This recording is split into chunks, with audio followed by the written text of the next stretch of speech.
사랑하는 성도 여러분, 그리고 진리의 말씀을 사모하는 모든 분들께 하나님의 평강이 함께 하시기를 기도합니다. 오늘 우리가 함께 나눌 이야기는 어쩌면 우리가 매일 무심코 사용하고 있지만 그 안에 세상을 창조한 힘과 생명을 담고 있는 말의 권능에 관한 것입니다. 이 깊은 영적 여정을 시작하기에 앞서 잠시 마음을 모아주시면 감사하겠습니다. 만일 오늘 이 말씀이 여러분의 마음에 울림을 준다면 좋아요와 공유를 통해 이 은혜를 주변의 다른 이들에게도 흘려보내 주십시오. 여러분의 작은 손길 하나가 누군가에게는 절실한 위로와 희망의 씨앗이 될 수 있습니다. 이 영상을 보는 모든 분들의 삶에 하나님의 축복이 가득하기를 소망하며 이제 말씀의 세계로 들어가 보겠습니다. 우리의 삶 속에서 말이란 과연 무엇일까요? 단순히 의사를 전달하는 소리의 조합일까요?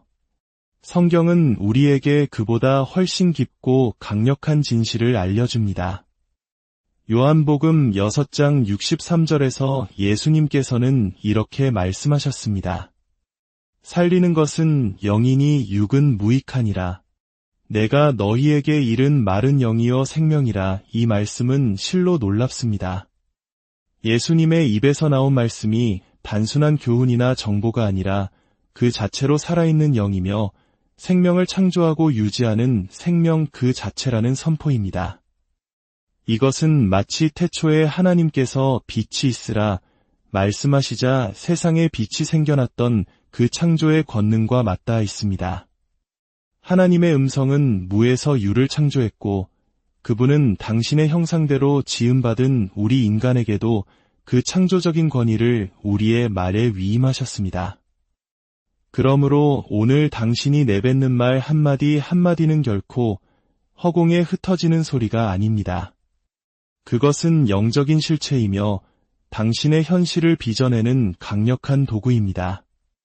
믿음의 선포는 마치 스위치를 켜는 것과 같습니다. 우리가 가진 믿음의 목소리로 승리를 활성화시키는 법을 배워야 합니다. 예수님의 말씀이 영이요 생명이라면 그 말씀은 우리의 육신을 포함한 모든 물질적인 것에 생명을 불어넣을 수 있다는 의미입니다. 육체의 힘이 아닌 영적인 힘이 우리 삶의 근원입니다. 예수님께서 영에서 난 것은 영이요 육에서 난 것은 육이라고 하신 것을 기억하십시오. 우리의 말이 영적인 힘을 가진다는 개념은 히브리적 사고방식에서도 찾아볼 수 있습니다. 고대 히브리어에서 말씀을 의미하는 단어 다바르는 종종 사물 또는 사건이라는 의미로도 사용됩니다. 즉, 말이란 곧 현실이 되는 실체라는 인식이 그들의 언어 속에 깊이 뿌리내려 있었던 것입니다. 바로 이 영적인 힘이 산을 향해 뽑혀 바다에 던져지라고 명령할 때 산을 움직이게 하는 힘입니다. 예수님께서 무화과나무를 저주하셨을 때 나무가 들었던 것이 바로 이 힘이며 열병을 꾸짖으셨을 때 열병이 들었던 것도 바로 이 힘입니다. 사랑하는 여러분, 이 원리는 지금 이 순간 여러분의 삶에도 동일하게 적용됩니다. 여러분의 심장이, 여러분의 혈압이, 여러분의 신체 기관들이 듣는 것이 바로 여러분의 입에서 나오는 말입니다. 나는 약하다, 나는 할 수 없다고 말할 때 우리의 몸과 환경은 그 말에 반응합니다. 반대로 하나님의 능력으로 나는 강건하다, 예수님의 이름으로 나는 승리한다고 선포할 때 하늘의 능력이 우리의 삶에 임하는 것입니다. 할렐루야! 인류가 처음으로 들었던 소리가 무엇이었는지 아십니까? 그것은 바로 하나님께서 아담과 하와에게 복을 받으라고 명령하신 축복의 말씀이었습니다.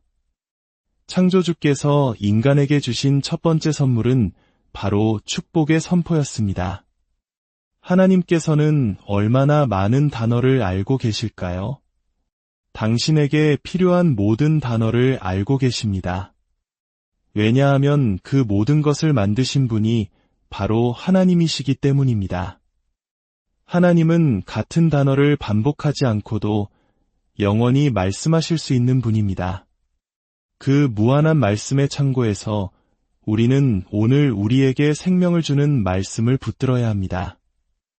영적인 힘을 지닌 말씀은 우리의 몸을 포함한 물질 세계에 생명을 줍니다. 그리고 하나님의 형상대로 지음받은 인간은 하나님처럼 말의 권능을 부여받았습니다.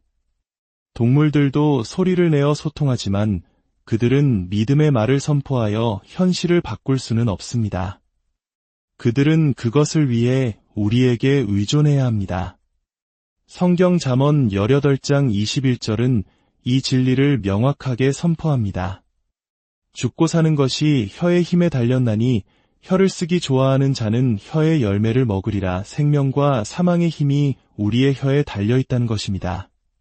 한 지혜로운 친구가 말했듯이 우리는 음성으로 활성화되는 시스템 안에서 살고 있습니다. 당신의 목소리로 당신의 치유를 활성화시키십시오. 당신의 목소리로 당신의 번영을 활성화시키십시오. 당신의 목소리로 당신의 가정을 축복하십시오. 하나님의 음성이 이 모든 세상을 존재하게 하셨듯이 우리의 입에서 나오는 하나님의 말씀이 우리의 삶을 존재하게 합니다. 예수님께서 내 말은 영이요 생명이라고 하셨습니다. 많은 그리스도인들이 성령으로 충만하고 방언으로 기도하며 기적을 믿지만 정작 자신의 입에서 나오는 말을 다스리지 못하는 경우가 많습니다. 이는 마치 고성능 스포츠카를 가지고 있으면서도 속도를 제한하는 느린 열쇠로만 운전하는 것과 같습니다. 하나님께서는 자신의 입에서 나오는 말을 제어하는 법을 배우지 못한 사람에게 폭발적인 영적 권능, 즉 빠른 열쇠를 온전히 맡기지 않으실 것입니다. 만약 우리의 입이 계속해서 저주와 실패와 파괴를 선포한다면 우리는 스스로를 문제 속에 가두는 것과 같습니다. 예수님께서는 분명히 말씀하셨습니다. 선한 사람은 마음에 쌓은 선에서 선을 내고 악한 자는 그 쌓은 악에서 악을 내나니 이는 마음에 가득한 것을 입으로 말함이니라. 그렇다면 선한 사람이란 누구일까요? 그는 바로 믿음의 사람입니다. 그는 사랑의 계명을 믿음으로 순종하며 걷는 사람입니다. 우리 믿음의 조상 아브라함을 보십시오. 성경은 그가 하나님 앞에서 믿음으로 사는 법을 배웠고 하나님께서 그것을 그의 의로 여기셨다고 말합니다. 다시 말해 아브라함은 하나님께서 마치 그가 죄를 짓지 않은 것처럼 대하실 정도로 믿음의 삶을 살았습니다. 우리가 평안할 때, 필요를 느끼지 못할 때 우리의 마음을 믿음의 말씀으로 채우는 훈련이 중요합니다. 한 지혜로운 목회자는 이렇게 말했습니다. 당신이 필요 없을 때 당신의 입이 당신의 마음을 믿음의 말로 채운다면 당신이 필요할 때 당신의 마음이 당신의 입을 믿음의 말로 채울 것입니다. 이것이 바로 예수님께서 말씀하신 마음의 보물창고의 원리입니다. 압박과 위기의 순간에 사람들은 평소에는 생각지도 못했던 말을 내뱉곤 합니다. 갑작스러운 교통사고의 순간, 예상치 못한 질병의 진단을 받았을 때, 깊은 어둠 속에서 발가락을 찧었을 때 당신의 입에서 가장 먼저 튀어나오는 말은 무엇입니까? 그것은 당신의 머리에서 계산되어 나온 말이 아니라 당신의 영, 당신의 마음 가장 깊은 곳에 저장되어 있던 말일 가능성이 높습니다. 그 첫마디가 바로 당신의 영적 상태를 보여주는 증거입니다. 하나님께 감사하게도 어떤 성도는 극심한 고통의 순간에 주님, 감사합니다. 라고 외쳤다고 합니다. 부러진 발가락에 대해 감사한 것이 아니라 범사에 감사하라는 것이 우리를 향한 하나님의 뜻이기에 감사한 것입니다. 그리고 놀랍게도 그 감사의 선포를 통해 그의 발가락은 24시간도 채 되지 않아 치유되었습니다. 위기의 순간에 튀어나오는 첫마디가 바로 시스템을 활성화시키는 말입니다. 그것은 생명의 편에 서거나 사망의 편에 서게 합니다. 우리의 영은 우리 육체의 생명력을 공급하는 근원입니다. 인간은 영과 혼과 육으로 이루어져 있습니다. 사랑, 희락, 화평, 자비, 양선, 충성과 같은 모든 영적인 힘은 우리의 영 안에 거합니다. 이 모든 힘이 하나가 될 때 우리는 유롭게 되며 죄를 이길 힘을 얻습니다. 요한일서 5장은 하나님께로부터 난 자는 다 범죄하지 아니하는 줄을 우리가 아노라.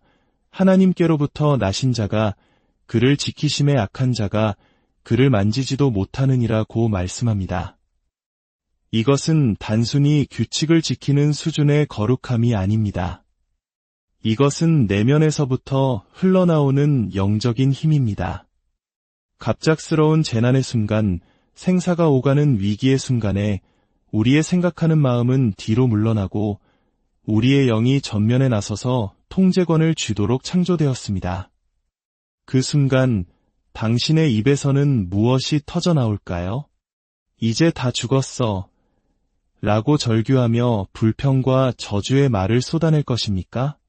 아니면 이미 당신의 마음속에 가득 채워둔 믿음의 말씀을 선포할 것입니까? 믿음은 하나님의 말씀을 들음에서 나고 두려움은 사탄의 거짓말을 들음에서 납니다. 당신이 걱정에 빠져들수록 두려움은 더욱 커집니다. 그러므로 위기의 순간에 내뱉는 첫마디는 생사를 가를 만큼 중요합니다. 말의 첫 번째 기능은 의사소통이 아닙니다. 그것은 부차적인 것입니다. 말의 가장 중요한 기능은 바로 권능의 도구라는 것입니다. 그것은 이 땅에서 하나님의 능력을 나타내는 통로입니다. 한 자매님의 간증을 나누고 싶습니다. 그녀는 안면마비로 인해 얼굴의 오른쪽이 마비되는 고통을 겪었습니다. 깊은 절망 속에서 그녀는 하나님의 말씀을 붙들기로 결심했습니다.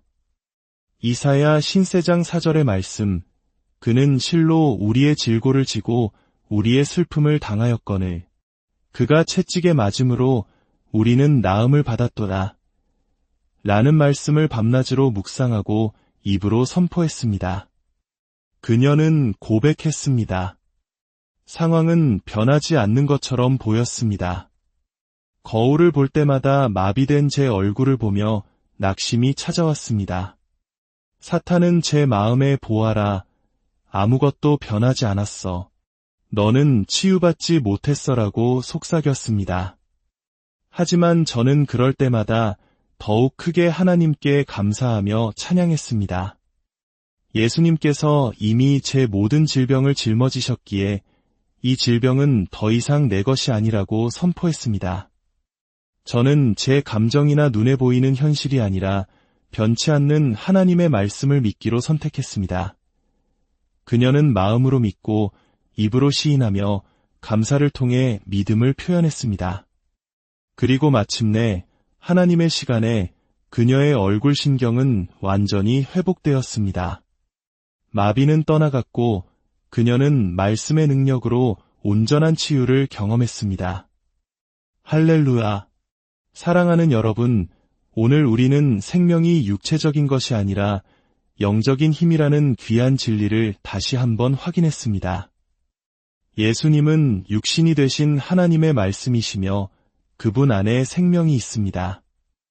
예수님의 말씀은 영이요 생명입니다. 영적으로 연약함을 느낄 때 우리에게는 하나님의 숨결, 즉 생명으로 가득한 그분의 말씀이 더욱 절실히 필요합니다. 마치 산소 탱크가 호흡이 곤란한 환자에게 생명을 공급하듯 하나님의 말씀은 우리의 영혼에 생명의 호흡을 불어넣습니다. 우리는 어둠의 권세와 영적 전쟁을 치르고 있는 믿음의 군사들입니다. 하나님의 말씀이라는 영적 산소를 충분히 공급받아 늘 깨어 있어야 합니다.